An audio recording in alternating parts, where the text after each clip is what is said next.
ஓம் ஸ்ரீ சாய்ராம். அத்தியாயம் 9.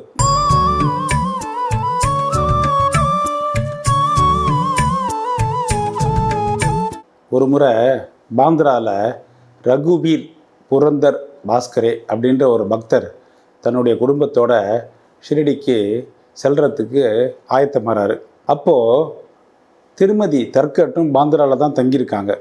அவங்க என்ன பண்ணுறாங்க, இந்த விஷயம் தெரிஞ்சு நேர திருமதி புரந்தர்கிட்ட போயிட்டு 2 கத்திரிக்காவை கொடுக்குறாங்க. ஒரு கத்திரிக்காயில் பறித்து, அதாவது தயிர் பச்சடி பண்ணி பாபாட்ட கொடுக்க சொல்கிறாங்க. 2வது கத்திரிக்காய் காச்சரியா, முழு கத்திரிக்காய் பொரியல். பாஸ்கர் குடும்பம் ஷிரடிக்கு வருது. பறித்து அந்த அம்மா தயார் பண்ணிவிட்டு அன்றைய மத்தியானம் ஷிரடியில் நிவேதனம் பண்ணிவிட்டு அதை கொடுக்கறதுக்கு தயாராக இருக்காங்க. பறித்து எடுத்துட்டு மசூதிக்கு வராங்க. அந்த நேரத்தில் பாபா சாப்பிட தயாராக உட்காந்துருக்காரு. பறித்து கண்டவுடன், அந்த ருசியை அறிந்த உடனே இதை எல்லாருக்கும் அங்கே மசூதியில் விநியோகம் பண்ண சொல்லிடுறாரு. இதை மட்டும் விட்டாரா அவர்? காச்சரியா வேணுன்றாரு. காச்சரியானா கத்திரிக்காய் பொரியல். எல்லோரும் அங்கே தேடி பார்க்குறாங்க. உடனே இந்த செய்தி இன்சார்ஜ் ராதாகிருஷ்ணமாய்க்கு போய் சேர்றது. ராதாகிருஷ்ணமாயி யோசனை பண்ணுறா, குழப்பம் அடைஞ்சிடுறா. என்னடா அது, கத்திரிக்காய் சீசனே இல்லை, இவர் என்ன காச்சரியா கேட்குறாருன்ட்டு. உடனே ஒரு சின்ன இன்வெஸ்டிகேஷன் பண்ணி யார் இந்த பரித்தை கொண்டு வந்தாங்க அப்படின்னு கண்டுபிடிச்சிடுறா. உடனே இந்த திருமதி புரந்தரே தான் பரித்தை இன்னைக்கு கொண்டு வந்து எல்லாருக்கும் டிஸ்ட்ரிபியூட் பண்ணியிருக்காங்கன்னு தெரியுது. கூடவே இன்னொரு விஷயம் என்னென்னு தெரியுதுன்னா, அவங்க தான் காச்சரியாவையும் பரிமாறுறதுக்கு ஒத்துண்டிருக்காங்க. பாபா கேட்டார் இல்லையா, எனக்கு காச்சரியா வேணும்னு. இதோடைய உட்குறிப்பை அங்கே இருக்கிற அனைவரும் புரிஞ்சு ஆச்சரியப்பட்டாங்க.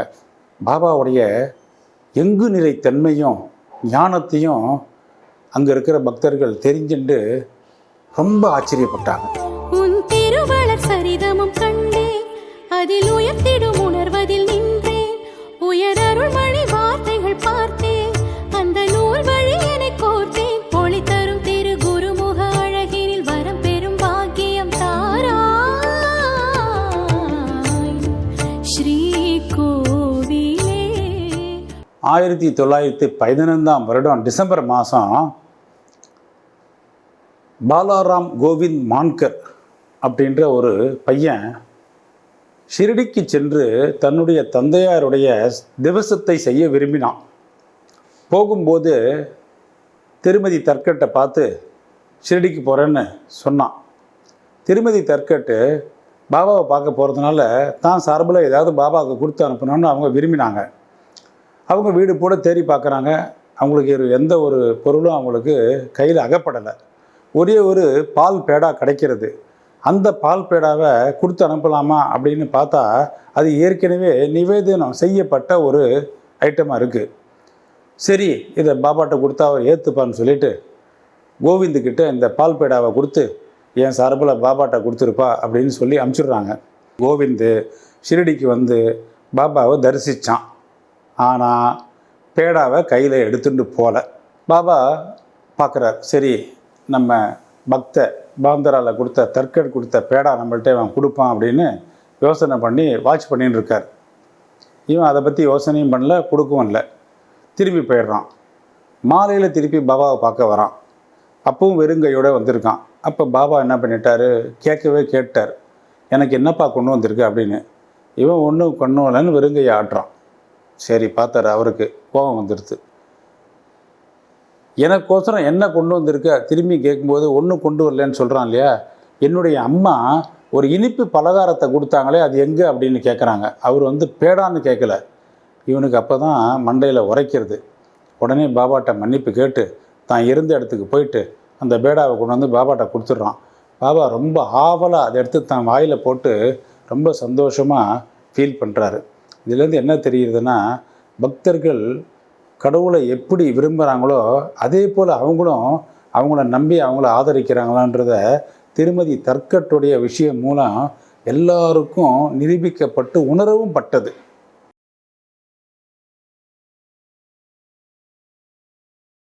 திருமதி தர்கட் ஒரு முறை ஷிரடியில் ஒரு இடத்துல தங்கியிருக்காங்க.